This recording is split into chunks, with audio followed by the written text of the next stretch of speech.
If big corporations are willing to go so hard to capture your attention, what could that attention possibly do for world building? What could that attention possibly do for creativity and for creating a more loving and just world?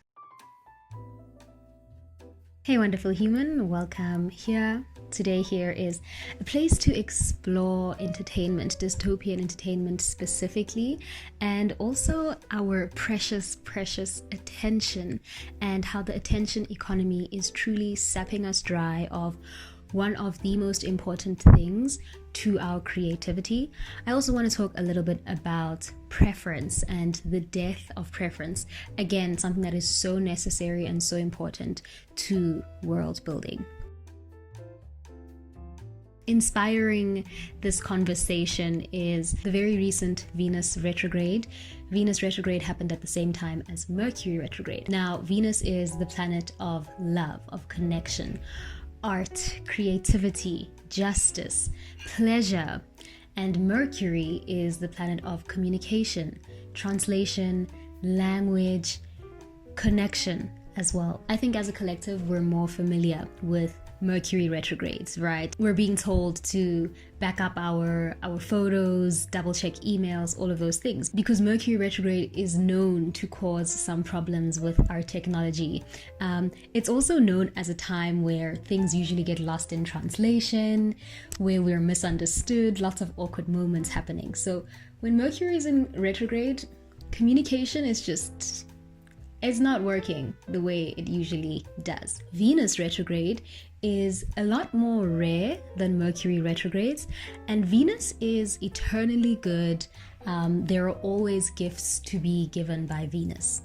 So when Venus is in retrograde, it's not so much that love, creativity, art, these things get taken away, but more so that our relationship to what we know as love, our relationship to what we know as art and creativity undergoes a change, and we start questioning, rethinking whether forms of art are serving us, whether entertainment is serving us, or at least that's how I like to think of Venus retrograde. It's very closely tied to art, to consumption, and whether what I'm consuming is bringing me the good feelings, is bringing me the joy, is bringing me love, closer to these things anyway. So these retrogrades were happening at the very same time. And if this was not a time to really question what we're consuming, to really question whether it is bringing us closer to the world that we want to live in, the loving world that we want to live in, then I don't know. Like Mercury Venus retrograde, that's what it screams to me. So we just experienced that, and now post retrograde, Venus has moved into Aries. Aries is a very fiery, action-driven, assertive sign. Aries says, I am here, I'm going to work towards what I want. I'm not playing, I didn't come to play. And Venus can find this. Venus is a softer planet. Venus prefers to settle into ease. So Venus does find this placement a bit challenging.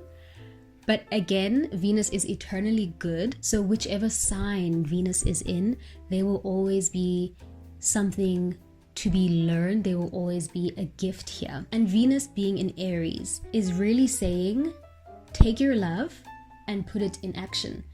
Take your love, make it a verb. You say you love this world. How are you showing that? How are you walking the talk? You say you value art and you value creativity. How are you embodying that? So yeah, lots of Venusian inspiration behind our conversation today. Astrology has had my heart for many years now. I think this is just the year where I'm really seeing how supportive it is to me, and I really enjoy looking at life through the lens of astrology. So this is me bringing that into this space as well. When I say that the movement of Venus has really called me to question entertainment, to question art, I mean that there was a time where after a very full, loving weekend of going to the theater, of going to a wonderful movie premiere and spending time outside of the digital realm, in engaging with entertainment outside of, I'm going to say big stream, because we have big alcohol, we have big pharma.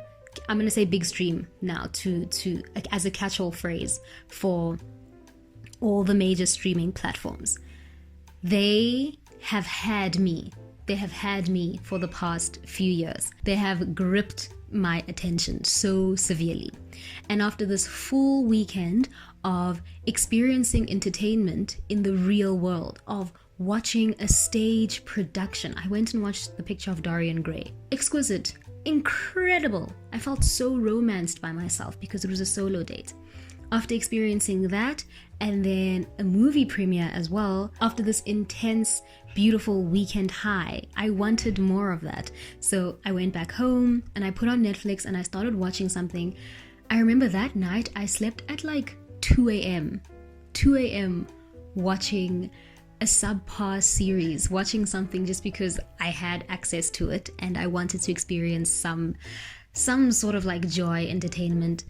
I didn't experience any of that. All I experienced was tiredness the next morning. I felt so groggy. I felt so empty as well. And I realized that a lot of the shows that I stream are dystopian. But something else I've realized is that we have seen such a major increase in the amount of dystopian movies and series. I feel like since COVID, like when I look back on when I really started watching dystopian cinema, it increased significantly around COVID time, and more series were just being created that had an undertone of, imagine if our world looked like this, imagine if things got so bad and so dark that the world looked like this.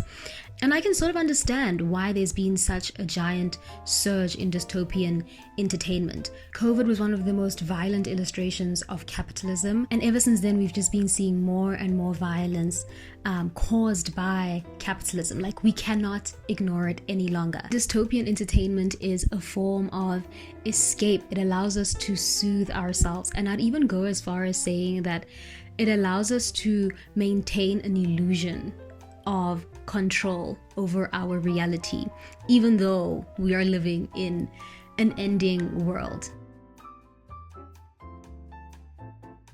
I used to eat dystopian cinema up, like dark social commentary before COVID. I would eat it up. This was my favorite thing to binge watch. But now I just find that it no longer serves me. It does nothing for me. All it does is keep me in an endless state of despair, hopelessness, apathy. I just do not feel good after watching dark social commentary, dystopian entertainment that's about the world ending. And I think it's because when I watch these shows, it is no longer an imagining of, oh, this is what the world could potentially look like if we don't like all band together and save the planet. Oh, this is where we're headed. There is no more heading there. Like, we are already there. We are already living in a time where people do not have enough food, where people do not have access to clean water, do not have access to housing. I don't think this entertainment serves us. I don't think it drives us towards action. I don't even think it drives us towards thinking about how we could change our ways. If anything, it keeps us in the constant watching, it keeps us in the constant binging. And this is a very deliberate act, right? Because for as long as big stream can keep you locked in, for as long as they can keep you watching something and in a state of despair, they can make money off of you, they can make money off of your attention. And so they'll continue creating these shows that keep you from creating any lasting real change in the world, these shows that just sink you further and further in despair. And this is also like heightened by the algorithm, which works to show you things that it knows you will enjoy. You know that little like cute thing that like streaming platforms have of like, hey, you liked this, so we think you might enjoy this. Like, it sounds cute. It sounds like a little friend, a little bestie saying, hey friend, like, I know you enjoyed this book, so here's something else that I think is up your alley. But it's actually really sinister. Like, they don't care about you. They don't care about what you like. They're not doing it out of love. They're doing it so that you can stay on their streaming platform for a longer amount of time. Your attention is so valuable. Your attention is worth billions to these giant corporations, these giant entertainment corporations.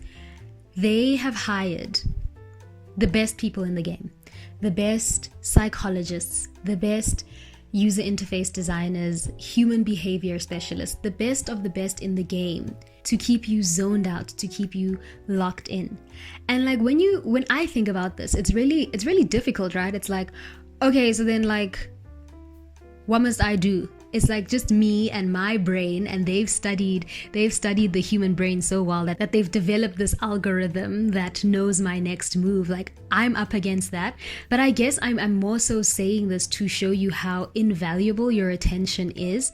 And if big corporations are willing to go so hard to capture your attention, what could that attention possibly do for world building? What could that attention possibly do for creativity and for creating a more loving and just world? If you turned your attention towards collectivism, towards building, towards starting community gardens, towards, I don't know, like building tiny libraries around your community, what would that potentially do for our collective power? What would that create? The capitalist empire is working very hard to take that away from you.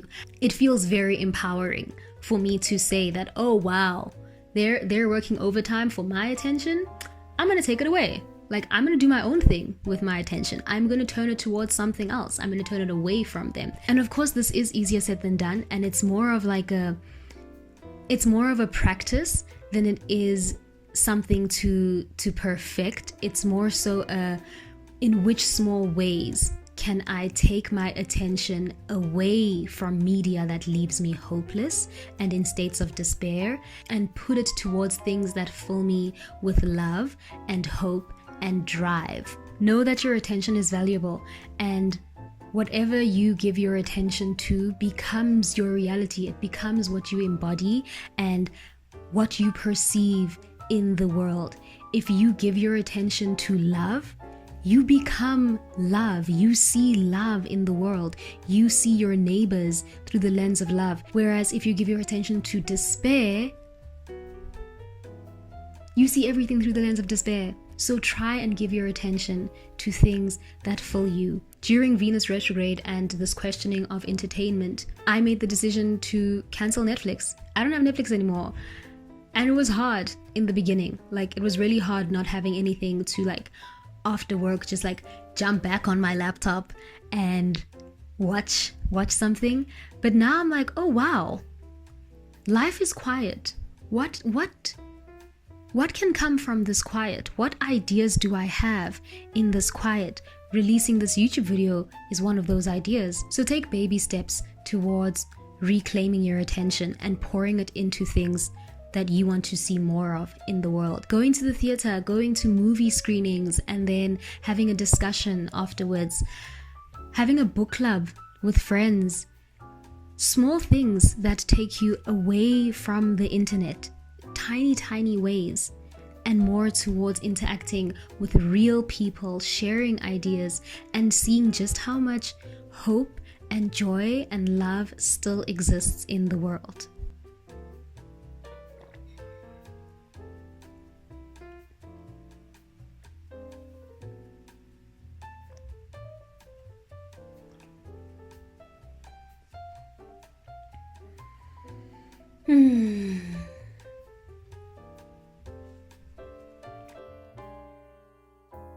I touched on the algorithm a little earlier on, and I just wanted to come back and finish the thought that I had around that.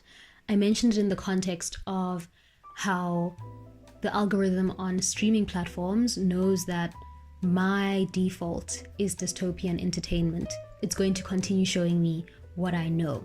And to me, that sounds like the death of preference. It sounds like the death of critical thinking. It sounds like there is no space to question whether I actually enjoy something and what is being said to me through what I'm choosing to watch. And the death of preference is a very scary thing, because if we are no longer existing in spaces where we are questioning, we are critiquing, we are constantly checking in with ourselves and putting what we choose to give our attention to against our values, we are no longer in a state of creation. We're putting ourselves in our comfort zones, and we're no longer seeing everything else around us. This is very dangerous to our world building capacities. It's very dangerous to creativity, because creativity is our ability to take things that seemingly shouldn't go together, things that don't make sense with each other, and fusing them.